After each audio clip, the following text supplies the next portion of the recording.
आरे कॉलनीतील वृक्षतोडीचा मुद्दा आता चांगलाच तापला आहे। वृक्षतोडीला विरोध करण्यासाठी गेलेले वंचित बहुजन आघाडीचे प्रमुख प्रकाश आंबेडकर यांना पोलिसांनी ताब्यात घेतलं। या निषेधार्थ अकोल्यातील वंचितच्या कार्यकर्त्यांनी निदर्शने करीत पुतळा जाळून आपला विरोध व्यक्त केला।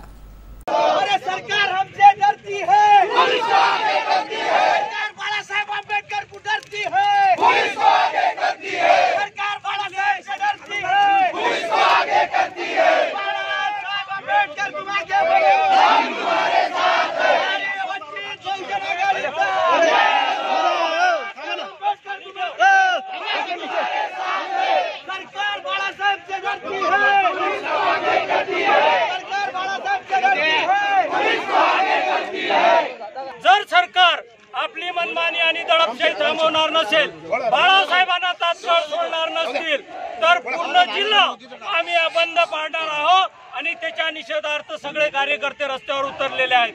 म्हणून सरकारने डोकं ठिकाणावर आणलं पाहिजे आणि बाळासाहेबांना तात्काळ त्यांनी सोडलं पाहिजे, ही आमची मागणी आहे। सरकारचा निषेध असो, सरकार हमसे डरती है।